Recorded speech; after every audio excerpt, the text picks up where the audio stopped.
L'objectif premier de ce bâtiment, c'est accueillir et héberger des entreprises. Tout secteur d'activité. En fait, on les accompagne sur leur création. Donc pendant 4 ans, ils peuvent être ici, ils sont locataires, aussi bien en bureau qu'en atelier. On ira voir après comment sont conçus les ateliers. Donc dès le début, au niveau de la commande, en fait, il a fallu qu'on ait un bâtiment qui s'adapte à tout type d'entreprise. Et vous allez voir, c'est un petit peu, ça nous a permis du coup de faire un bâtiment qui est un peu sommaire dans son offre en matière de bureaux et d'ateliers. Pour autant, après, qui est atypique et qui a des spécificités qu'on avait demandées, notamment des espaces de confidentialité, c'est ce qui est suspendu ici, une bibliothèque. Ici, on commence par un espace de coworking également. Et après, on avait besoin de pas mal de salles de réunion.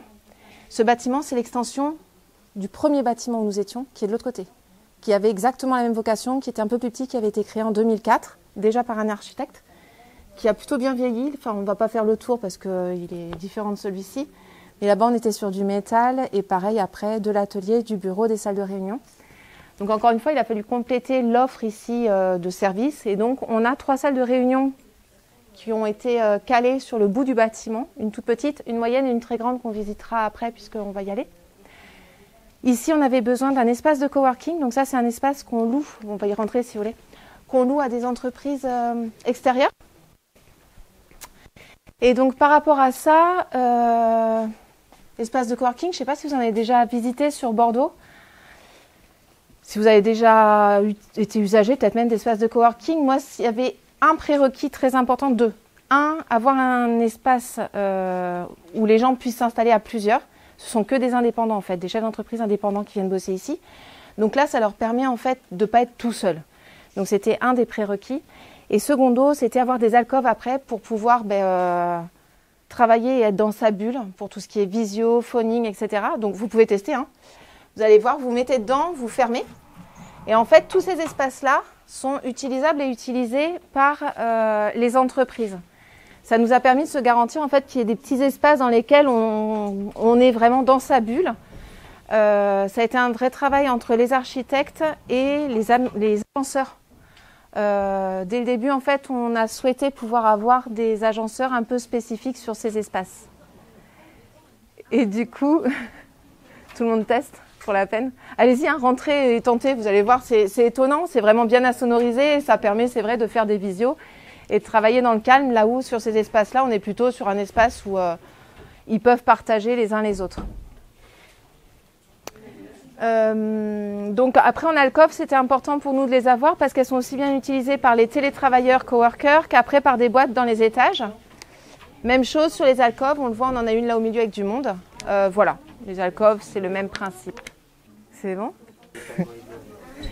Pas totalement. Après, dites-vous que là, moi, je fais du bruit, je vous parle fort. Quand on est en visio, après, à l'intérieur, on n'est pas trop mal.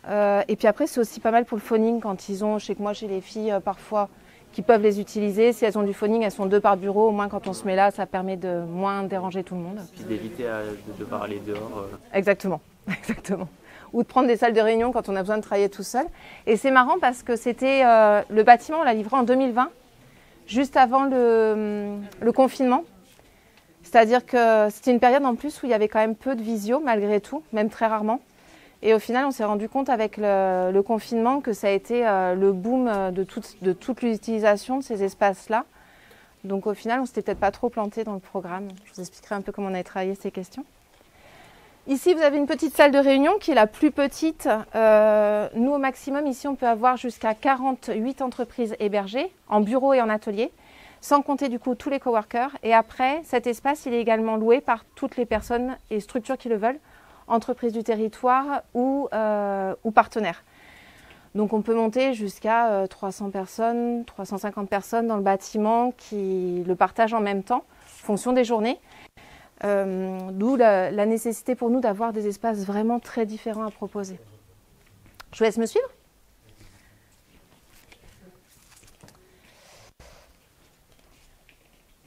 Tout ce rez-de-chaussée, c'est l'espace de bureau de la communauté de communes. Je vous expliquerai qui on est, ce qu'on fait. Mais là derrière, en fait, c'est les équipes dont j'ai la direction qui sont installées. Donc on a des espaces de bureau qui donnent directement sur le jardin et une petite salle de réunion pour nous.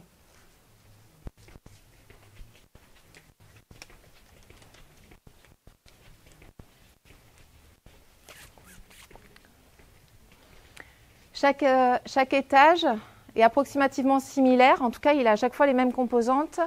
Une salle de réunion, une alcôve pour pouvoir travailler dans un espace un peu protégé. Des bureaux, là en l'occurrence ce sont les nôtres et après dans les étages ce sont des entreprises. Et un bloc sanitaire. Sur cet espace-là, en plus, on a avancé tout l'espace déjeuner. Donc toutes les boîtes qui sont locataires ici peuvent déjeuner ici s'ils le veulent. C'est ce que font la plupart des gens.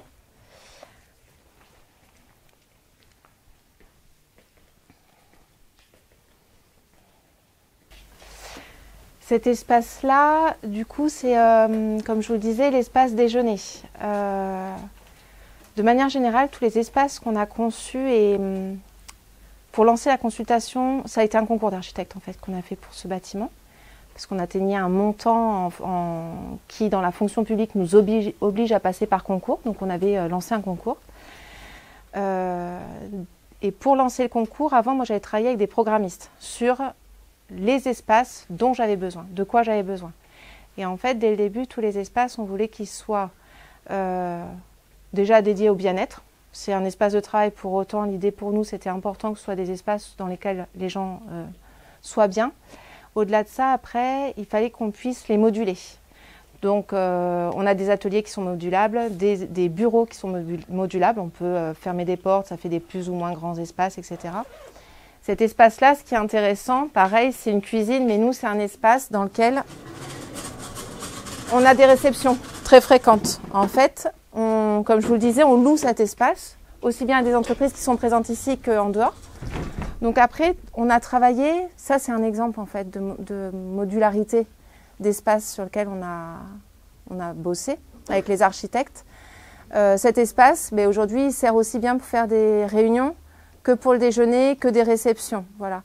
Là, par exemple, on avait eu le premier prix de la construction bois en 2020, au moment du Covid et au moment où nous, on a livré le bâtiment. Typiquement, on va avoir la prochaine remise des prix de la construction bois de Nouvelle-Aquitaine, donc par Fibois, je ne sais pas si vous connaissez. C'est une organisation professionnelle sur tout ce qui est construction bois. Leur prochaine cérémonie se fera ici, donc on sait qu'on va avoir un peu plus d'une centaine de personnes. Et donc, nous, on va adapter le bâtiment en fonction de leurs besoins. Et typiquement, cet espace-là deviendra un des espaces dans lequel il y aura des manches debout et qui sera plus dédié à la réception. Donc, l'enjeu pour nous était vraiment de se dire comment on peut, pour chaque espace, parce que c'est un bâtiment qui a quand même coûté un petit peu, chaque espace se garantir qu'il puisse être modulable au maximum. Et donc, un des exemples, c'est cette cuisine. Il y en a d'autres, vous verrez en montant dans les étages. Je ne vais pas tout pouvoir vous montrer, mais c'en est un pas trop mal. Et après, par contre, c'est, comme je vous le disais, l'espace déjeuner du midi, où déjeunent aussi bien les chefs d'entreprise, nous, l'équipe du bâtiment, que après les salariés. Voilà. Pardon. Je vais vous montrer des ateliers.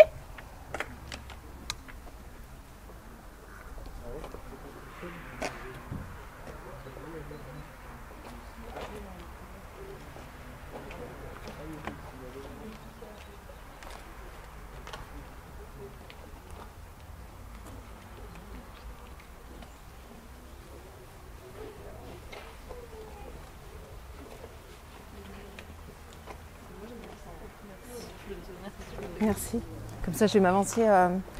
Ça a été fait sur mesure. Ça a été fait par l'entreprise qui est dans l'entrée, qui fait du métal. Et après, c'est l'entreprise qui nous a fait tout le bardage bois. Je leur avais demandé de travailler ensemble pour nous proposer du mobilier, en fait.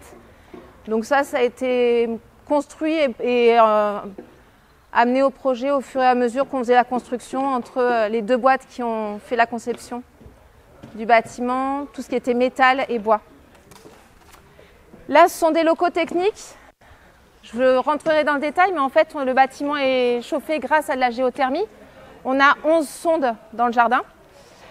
Du coup, là, après, on a pas mal de locaux techniques liés notamment aux installations de géothermie. Et après, locaux poubelles, etc.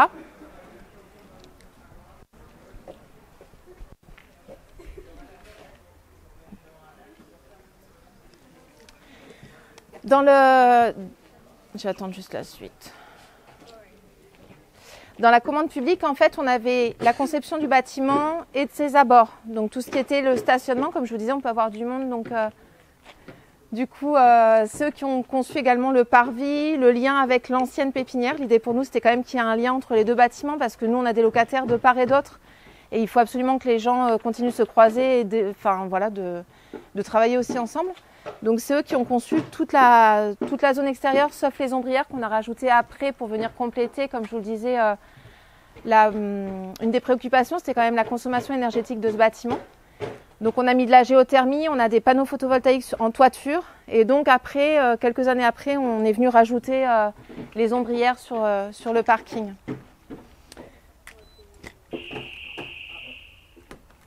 Elle n'avait pas refermé.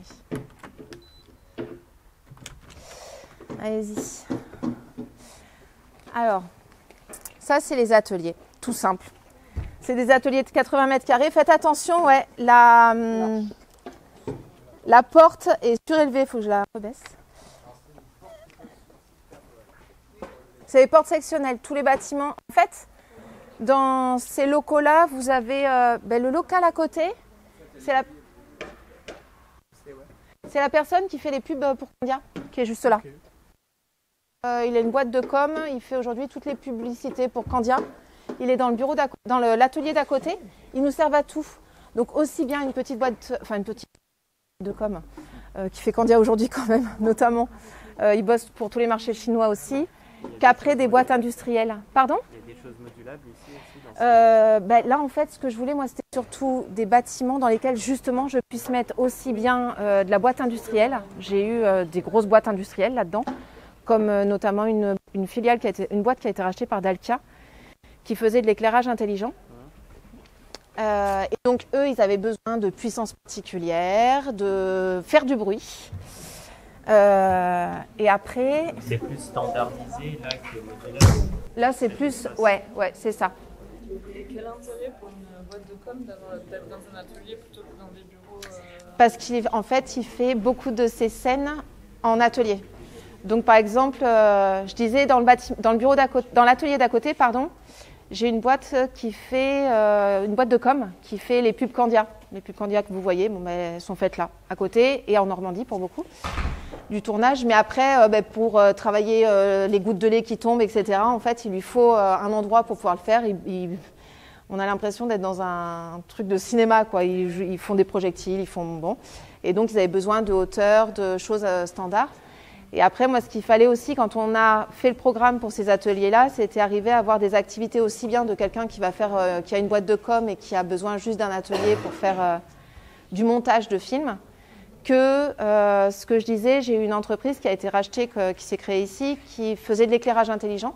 Donc là, c'était de l'industrie pure et dure, avec, allez-y, de l'industrie pure et dure, et donc qui faisait du bruit, qui me faisait de la prod en atelier. Donc voilà, l'idée sur ces bâtiments-là, c'était se dire comment on va arriver à avoir différents types d'activités. Donc forcément, on a mis le paquet sur tout ce qui était les puissances électriques pour se garantir que je puisse avoir... voilà. Et en fait, il a fallu qu'on travaille sur des choses qui nous permettent aussi bien d'avoir des activités de production simples. J'ai une dame qui a une marque de savon. Et du coup, donc elle a un laboratoire. L'atelier d'à côté, c'est un laboratoire de production de savon. Donc j'ai du labo, j'ai de la boîte industrielle, j'ai de la boîte de com. 4 ans, c'est ça? 4 ans maximum. 4 ans maximum sur les créations. Et du coup... Bien mes cours, parce que pendant ces 4 ans, il faut qu'elle trouve éventuellement un nouveau alors, bâtiment. Notre boulot, ce n'est pas que ce bâtiment-là. En fait, on est le service de développement économique d'une communauté de communes. C'est-à-dire qu'en parallèle, on gère 4 zones d'activité. Celle qui est tout autour, en fait, on s'occupe de ses aménagements, ses agrandissements, sa commercialisation. Et on en a plusieurs comme ça, en fait, des zones d'activité. Là, on est en train d'en développer une spécifique sur les questions aéronautiques, pour tout ce qui peut être petit aéronef, hélicoptère, drone.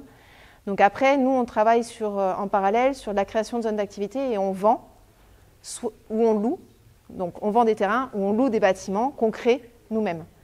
Donc après, les personnes, au bout des 4 ans, notre métier consiste aussi à les accompagner sur leur sortie. Ça, c'est la partie pépinière. Après, il y a une autre partie qu'on fait, c'est on est hôtel d'entreprise. Là, par contre, on capte des grosses boîtes qui ont un projet de développement sur le territoire. Notre mission, on est service public. Donc moi, mes missions, ce qui m'est demandé par mes élus depuis que j'ai été embauchée, ça fait 12 ans, c'est créer de l'emploi. Et donc, créer de l'emploi, on peut le faire aussi bien avec des boîtes qui se créent qu'avec des grosses boîtes qu'on fait venir. Et donc, en hôtel d'entreprise, on capte des grosses boîtes au national, qu'on va chercher sur des salons, etc., qui viennent tenter un développement d'activité sur le territoire néo-aquitain et on les installe sur les zones d'activité. C'est ce qu'on a fait avec des grands groupes comme Montero qui a son bâtiment, comme le groupe Honnête. Honnête, ils font du nettoyage industriel. Honnête, ils ont 4 filiales là dans un bâtiment. Donc on a 2 outils en fait au sein de l'espace, et ce qui est pas mal parce que ça permet d'avoir des boîtes de tout type de maturité.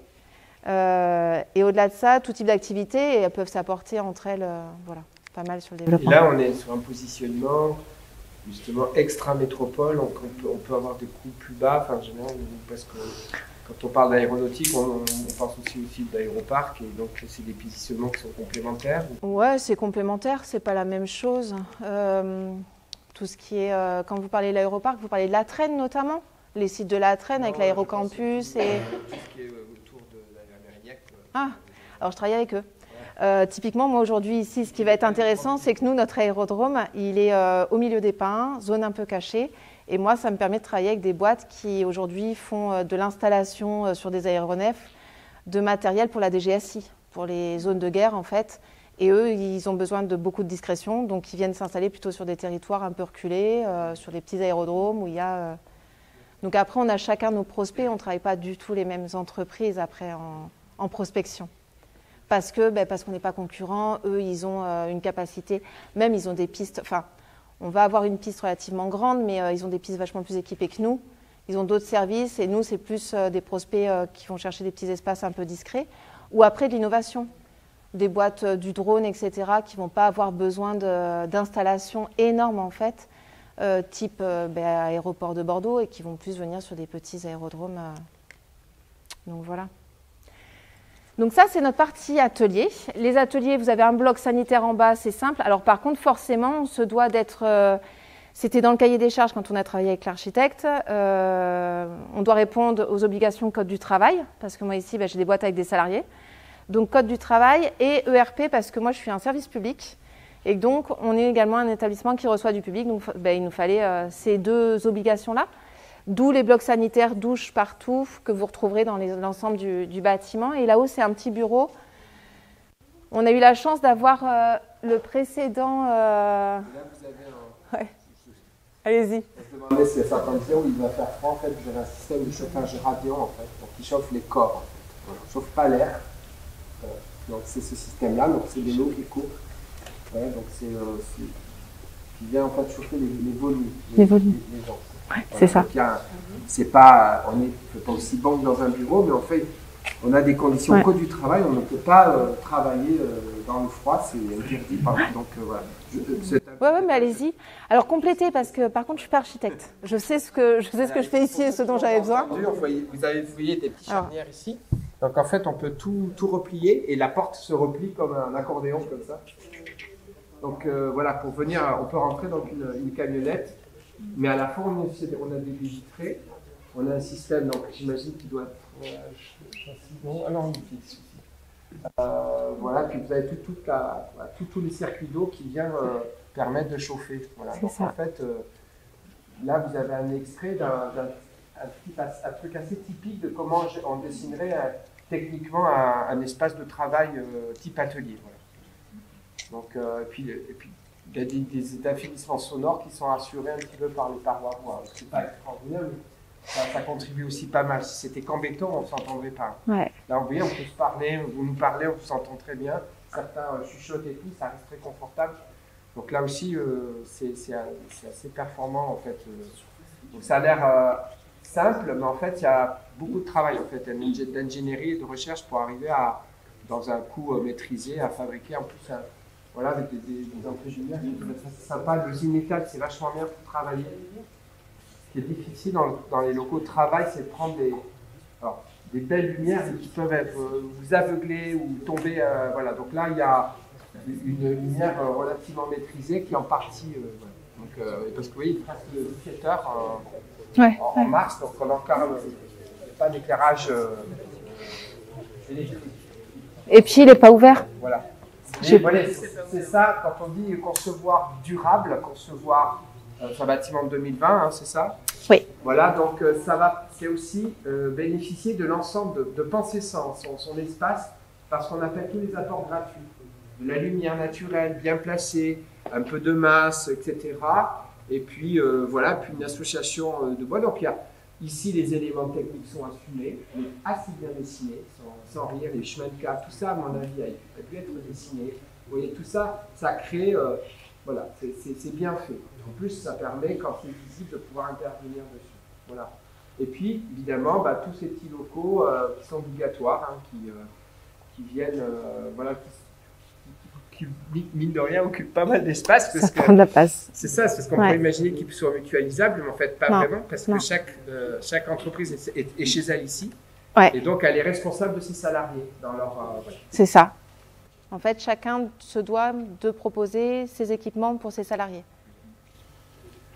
Voilà, voilà. Donc, bah, pareil, hein, s'il y a des étudiantes ou étudiants qui sont branchés sur la question de réinventer les locaux, les ateliers, tout ça, c'est un sujet extrêmement contemporain.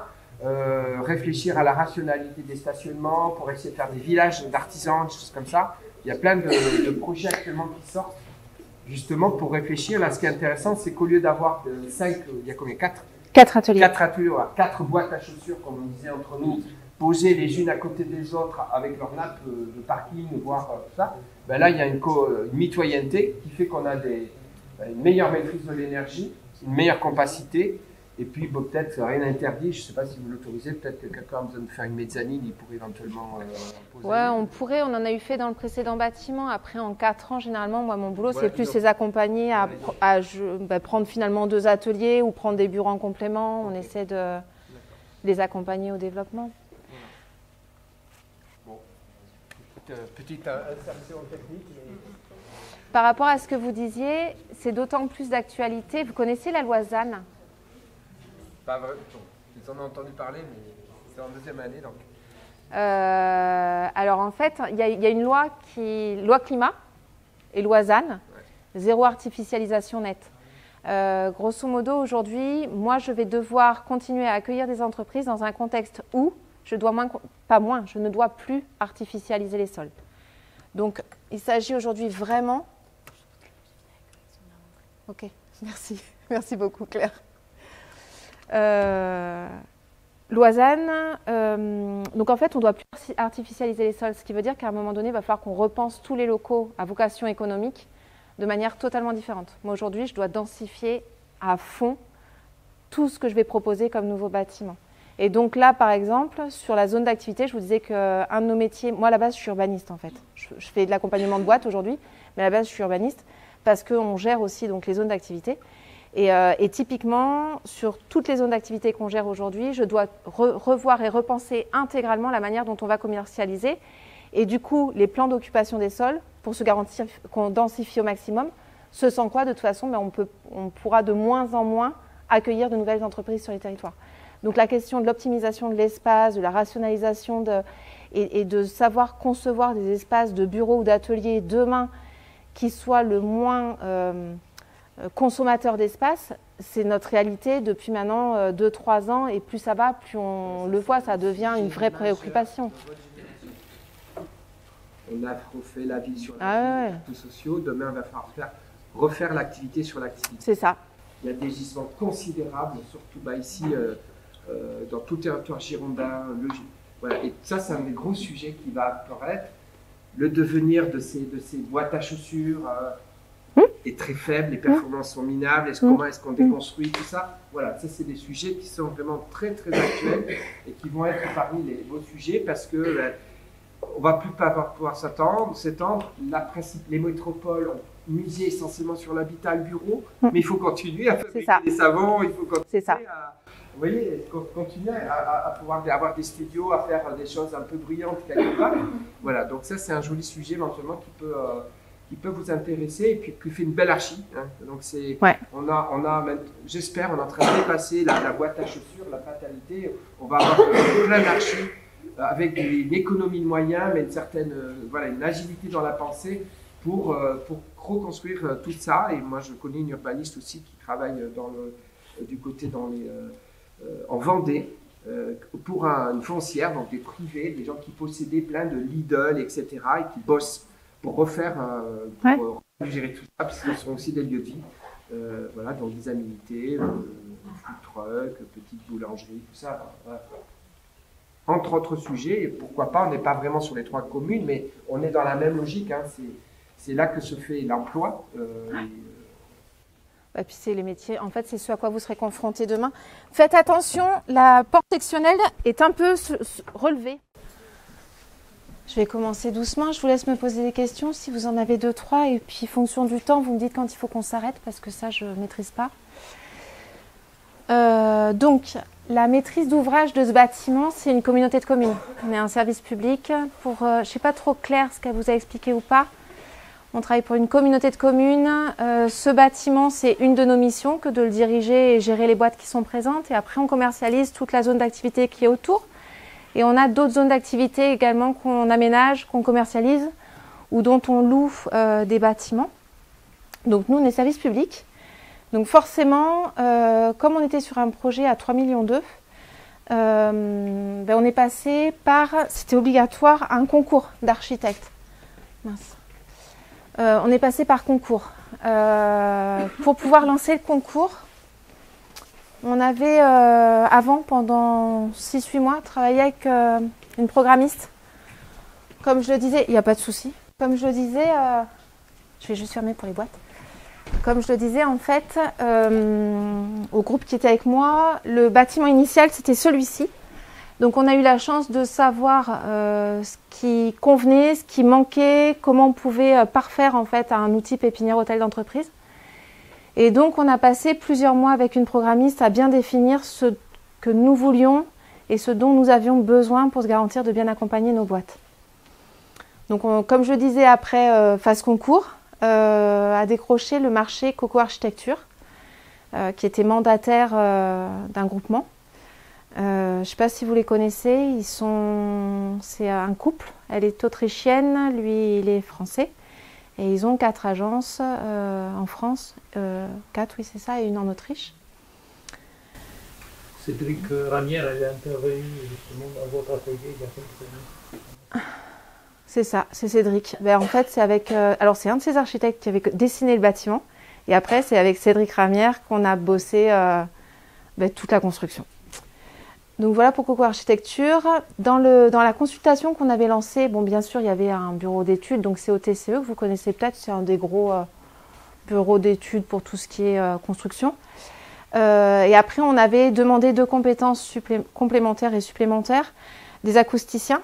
Pour se garantir, on fait cohabiter des entreprises qui ont des secteurs d'activité différents. Donc l'idée, c'est quand même que les uns ne nuisent pas au fonctionnement des autres. Donc on avait travaillé avec des acousticiens, c'est Acoustica qui nous a accompagnés, et des ergonomes pour définir après au mieux les espaces et les matériaux et organisation des espaces au regard des besoins des boîtes. Ce dossier, on y a travaillé de 2017 à 2020. Entre la phase concours, concours gagné en tout cas en 2017, et livraison du bâtiment, parce qu'il y a eu toutes les phases amont, permis de construire, etc. La surface du bâtiment ici, elle est de 1440 mètres carrés. C'est un bâtiment qui a coûté, tout compris, 3,2 millions. Et dès le début, en fait, c'était une des préoccupations de mes élus et mon président de l'époque. Ils souhaitaient un bâtiment qui soit le plus conçu avec des matériaux locaux. Quand je dis locaux, c'est français, voire néo-aquitain. On le verra, c'est ce qui a été fait notamment sur tout ce qui est bois. Et après, répondant à des normes et des labels énergétiques. Et donc, on a sur ce bâtiment le label Effénergie Plus et bien sûr la RT 2012. Et comme je l'ai dit au groupe qui était avec moi, on a été lauréat en 2020 du prix régional bois, construction bois en fait, de Nouvelle-Aquitaine avec ce bâtiment.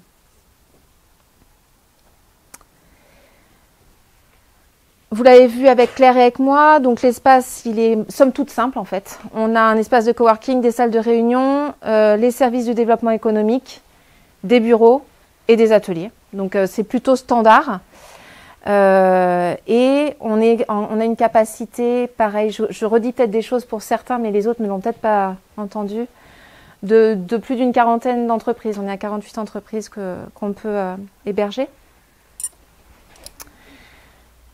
Les deux prérequis, en fait, quand on a aussi bien étudié les projets phase concours, donc sur les esquisses et les dossiers, que après, pendant les entretiens et au moment de la conception, après avec Cédric Ramière, on se voulait quand même dans une démarche innovante à l'époque, avec un travail le plus poussé et abouti possible sur tout ce qui était énergie renouvelable et bien-être au travail. Donc énergie renouvelable, pour l'autre groupe, le bâtiment est équipé en géothermie. On a 11 sondes en fait dans les espaces verts derrière le bâtiment. Donc géothermie, panneaux photovoltaïques sur toute une partie de la toiture, pas les ateliers, mais toute la partie bureau. Et on est venu compléter après les installations, quelques années après, par les ombrières sur la zone de parking. Bien-être au travail, comme on le disait, ça passe par de l'ergonomie, de l'acoustique, prise en considération aussi des nouvelles technologies et de tout ce qui était nécessaire. C'est un bâtiment qui est équipé en fibre optique.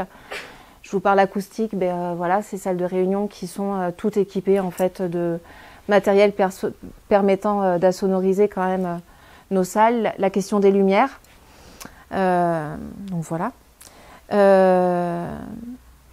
Et après, oui, alors nous, on voulait vraiment quelque chose qui soit proche de l'entrepreneuriat parce qu'on avait déjà de toute façon des créateurs d'entreprises dans l'autre bâtiment.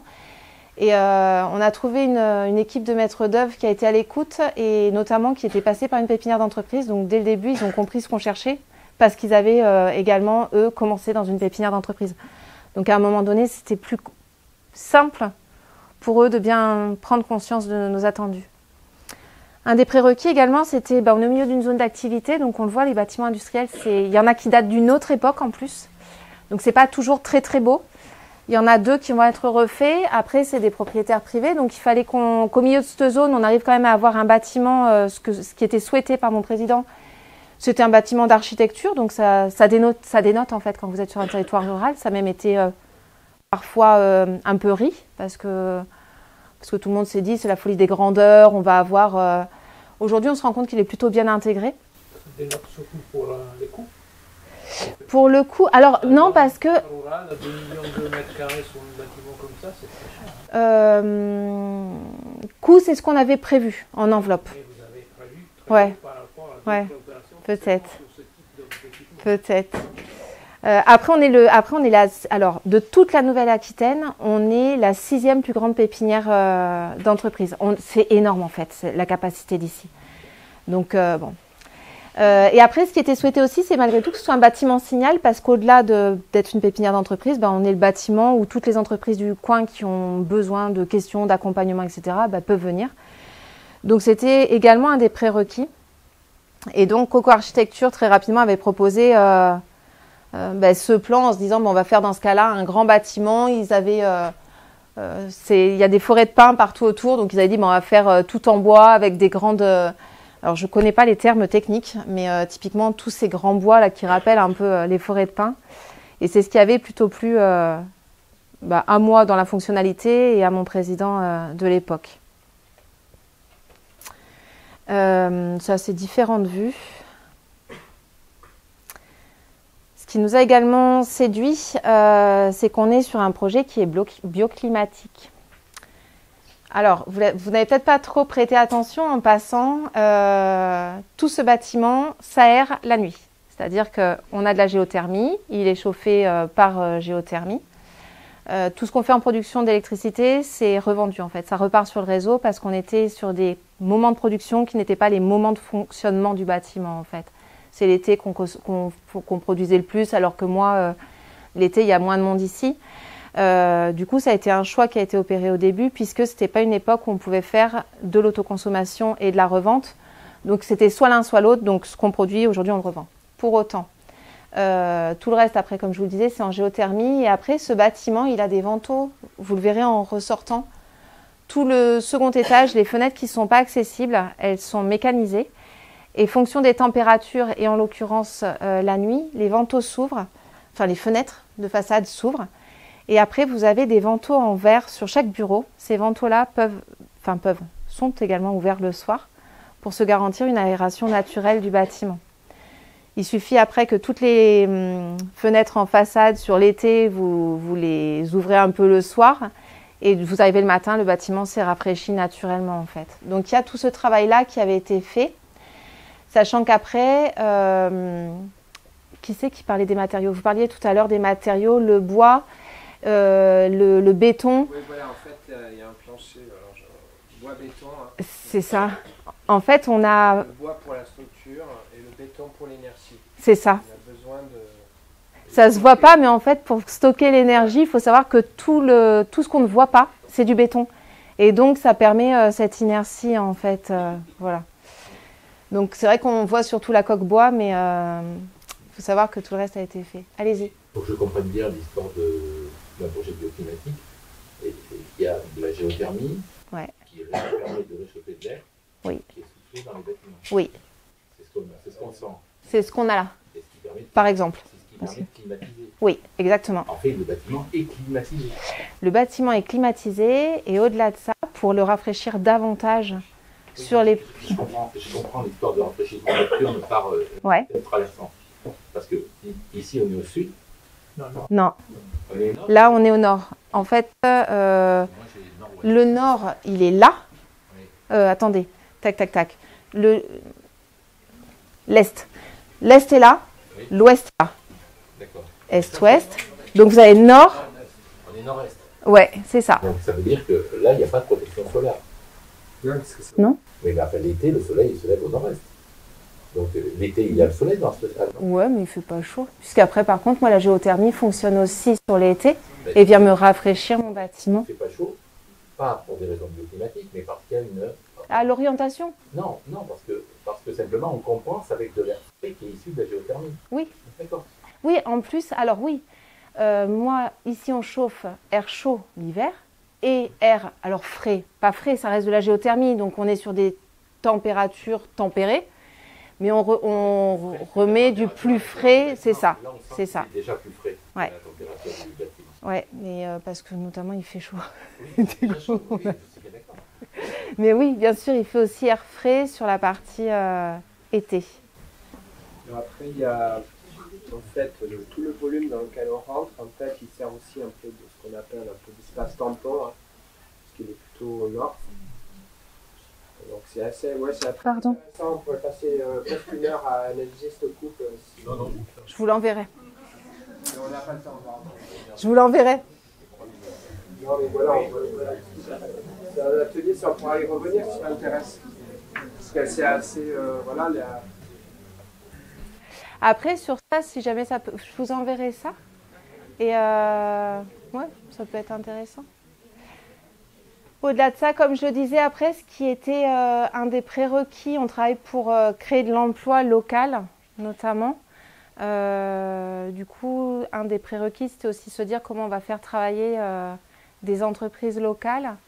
On ne peut pas attribuer des marchés du fait de la localité des entreprises, c'est totalement interdit. Par contre, ce sur quoi nous, on peut essayer d'aller quand on lance des marchés publics, c'est les matériaux utilisés. Et donc, typiquement, là, il y a eu un choix au-delà des questions de matériaux biosourcés. Il y a eu la question aussi de matériaux produits en France. Bien souvent, sur les constructions bois, on se retrouve avec des bois qui arrivent d'un peu partout, sauf de la France. Alors ça a été une des exigences qui a fait ça a été un casse-tête chinois en fait pour les TCE, pour faire les fenêtres vraiment. Pour autant ils ont réussi et donc on a du Douglas et du Mélèze qui sont intégralement de Nouvelle-Aquitaine en fait, qui ont été utilisés pour faire cette construction. L'entreprise qui a fait toute l'architecture bois, pour information, c'est une entreprise du coin aussi. Alors il y en a beaucoup du coin au final. Parce que malgré tout, les boîtes du coin répondent naturellement. Le grand escalier qui est assez magistral, c'est l'entreprise qui est dans l'entrée de la zone d'activité A2M qui fait plus que des sites classés aujourd'hui. Réfection de sites classés avec du métal. Donc ils sont assez connus. Toute l'architecture bois extérieure, c'est une entreprise de Saint-Savin, Monsieur Lacombe, Mathieu Lacombe, qui fait pas mal de collèges, lycées, enfin il a beaucoup de marchés maintenant sur tout ce qui est architecture bois. Donc on a eu la chance au-delà de ça de travailler en plus avec des boîtes locales, ce qui n'était pas mal pour nous. Très rapidement après les coupes, si vous aviez d'autres questions, en fait on se rend compte qu'il est très simple ce bâtiment. Comme je vous le disais, on a toute une partie atelier, des salles de réunion sur le bout et ensuite au milieu, nos différentes soit alcôves pour les lieux de confidentialité, soit les bureaux après qu'on loue aux entreprises. Et bien entendu les zones de commun avec les zones de copieurs, etc. Allez-y. Moi ce que je comprends c'est que les deux planchers béton intermédiaires sont portés par des poteaux béton, mais qu'en revanche la toiture est portée par des poteaux bois qui sont directement derrière le façade. Oui, c'est ça. Ce qui est en béton, c'est uniquement ça et ça, enfin tout ça. Mais tout ça, c'est du bois, et ça, c'est porté par la façade, par ces poteaux. Là. Là, par tout ce qui est là. Et nous, là, on est dans le vide. C'est exactement ça. Ouais. Et après, en béton, on a également, du coup, alors ça, ils étaient arrivés avec du préfabriqué. Hein. On a après, ici, les différentes... comment on appelle ça? Les murs, ouais, voilà, ça après c'est béton et tout le reste après bois. Ouais. Et c'est ce que je disais après, moi il y avait quand même des obligations ERP, code du travail, donc.